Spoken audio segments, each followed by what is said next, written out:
Hey everyone, I'm Kristen, the cross stitching runner, and welcome to my channel.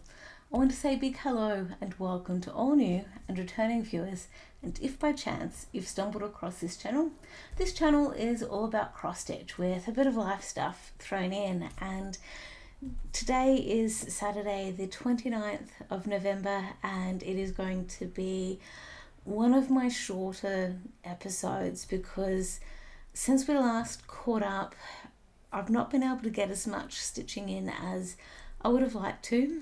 I have been doing a little bit of traveling back and forth between places, and I've started a new job and I am feeling tired right now.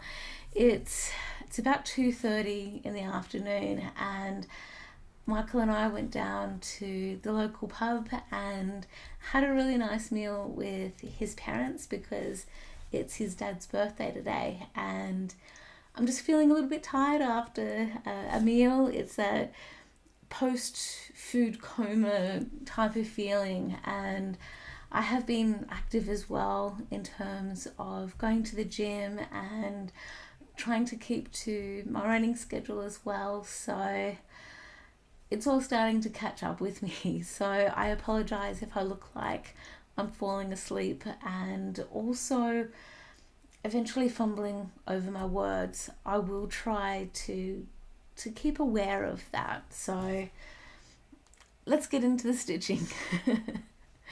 So with the stitching, I really only have two projects to share with you.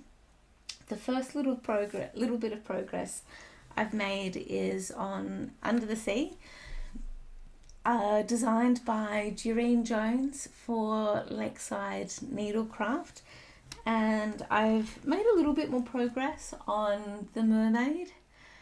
It's good to see her coming together. This is being stitched 2/2 on opalescent fabric, hand dyed by Paddock Lane Designs. The fabric is called Tropical Ocean. I'm using all of the called for colours and it's working out pretty good so far. Now, the next piece that I have to share with you is one that I feel should have more progress on it than what it has, because I feel like I've spent just a little bit more time on it compared to Under the Sea. However, I have potentially spent at least half of my time, if not a little bit more, frogging, because I have been working on this piece mostly when I'm tired, and I've miscounted stitches left, right and centre, which has been bugging me to tears. So the piece that I will be happy to set aside again just for a little bit is Country Threads Pelicans. I am stitching this on a 14 count Ada. I don't remember what colour the fabric is, but this is where I'm up to, and I'm using all of the called for colours. I'm just feeling annoyed at myself for misreading the pattern multiple times, frogging things, restitching, then finding that I've made another mistake later on. It is just one of those moments I'm experiencing right now. So following last week's episode, I am very much looking forward to taking a closer look at my plans and what I'm aiming to achieve for the month of December, because I'm looking forward to sharing with you progress on some more projects, noting that I haven't written down how many stitches I've done on Pelicans or Under the Sea. So we'll wait and see how things go with timing and all the rest. That's pretty much it, which is, I swear I've barely made 5 minutes with this recording, and to have pretty well all of my stitching talk done and all the rest, that has me leaving me scratching my head quite a bit, because for anyone who's been with me for any length of time you know how much I can ramble on, and this has been, I swear, a record for me. So I guess jumping more into life stuff, if you're interested, I have started a new job, so to speak.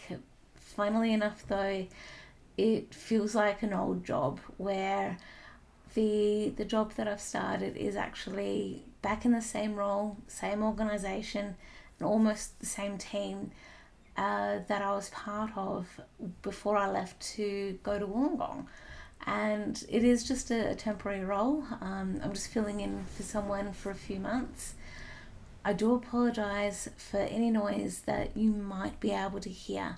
It is quite windy here today. It's almost a typical spring day here in Canberra, and yeah, spring is notoriously windy here in Canberra at least, and yeah, it adds to hay fever, it adds to the joy of kite flying. If you are so inclined, you'll definitely be able to do kite flying if you want. So the good thing with jumping back into my old job for a little bit is that to an extent it feels like not a lot has changed, where it's more about me trying to refresh my memory with the help of the person I'm filling in for and the rest of the team, just to remind myself as to what things I need to click on, where I need to go to do certain things. And in terms of the immediate team that I'm part of, some of the faces have changed, but the roles have pretty well remained the same, in the sense that they're still the same roles, they're still experiencing some of the issues that they have, and yeah, not a lot has changed in that sense. In terms of the broader sense of the organisation, in terms of the level of government I'm working for, there have been some more significant changes, but that thankfully doesn't really impact what I do and how I do it. So that's been interesting to know, and can help to explain, for me at least, why things are now being done in certain ways, or why I have to go to a slightly different area, or knowing that their name has changed because of changes to government and such. So that's been okay. It's been nice to get back to my old team. They've welcomed me back with open arms, and even with some of the other people that I've liaised with over the years, when I was in my old job, some of the people are still there, and they've been fantastic with welcoming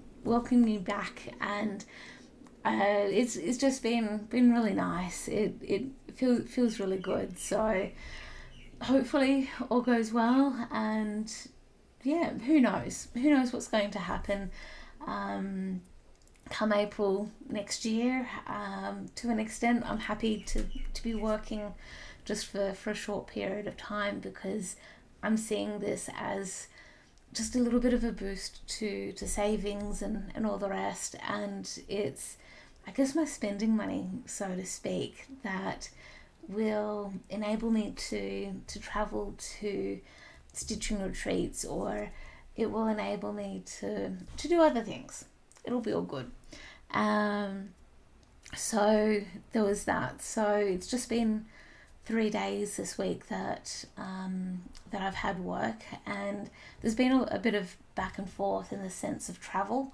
So I, as far as driving the car is concerned, live about half an hour's drive away from my workplace, and there's a lot changing in the physical space of where my workplace is located. There's changes to infrastructure, and they're building a light rail, which means that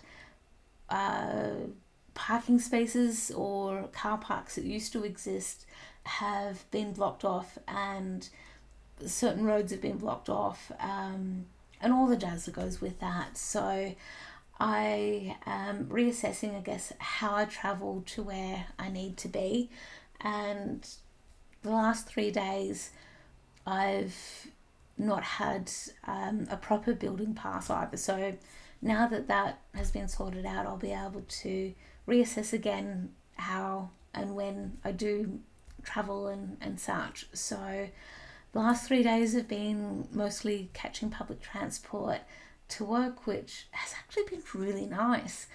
It's been a nice novelty because I've not needed to catch public transport for work for the last 3 years or so. And with the current setup for how I get to work now, it's actually saving me a little bit of money to drive to maybe 15 minutes down the road to the local town centre, park the car, then catch the tram in, and I'm enjoying it. It's only maybe $6 or $7 in total for public transport compared to $15 to $20 parking per day. That is going to hurt a little bit. We'll wait and see. Then other travels that we've been doing, we travelled down just for a night to Malua Bay. There was just some things that I needed to get done there. It was mostly Michael getting technology sorted out as best as he practically could. So that was travelling Sunday afternoon, Sunday night, Malua Bay, then travelling back Monday. Then Tuesday, Michael had car booked in for a service. I was driving around a little bit to finalise paperwork for the new job, and I think I did some stitching Tuesday. I definitely didn't do any stitching Sunday or Monday, which is weird. Normally I've done stitching. Actually, no. Sunday I did do a little bit of stitching because I did have a really great stitchy catch up with a couple of friends out at Murray Bateman. That filled my cup a bit. It was really great to catch up with Tess and with Linda. So hey Tess, if you're watching when you catch up to this video, it was fantastic to catch up with Tess and Linda. And it was actually Pelicans that I was working on when I'd caught up with Tess and Linda, and that's when I initially realised I needed to frog a part of Pelican. I hadn't realised to the extent as to what frogging I needed to do and the restitching and such. But yeah, Monday was definitely an odd day where I just did no stitching at all. So I hope that this afternoon, or for the rest of this afternoon, I can get a little bit of stitching in, and hopefully it does not involve any form of frogging, because I'm feeling a bit tired. I can feel things catching up with me. So it may be a case of a nap and a coffee. Which order that comes in, I don't know. I did also actually get my hair cut a little bit this morning. It was nice to get it trimmed up a bit. My hairdresser likes to put volumizer and such into my hair because of the way my hair is. But it was really nice to go back to my hairdresser and see him and know that he does an equally good job as the person I was having my hair cut with when I was at Wollongong. So yeah, it was just a nice change. It was good. So I guess plans, I'll just take a look back at what I was talking about and documents and such that I have, and I really do hope that next week I will have more progress for you. But until next time, thank you so much for bearing with me and this very short episode. I will hopefully see you next week. Catch you later, everyone.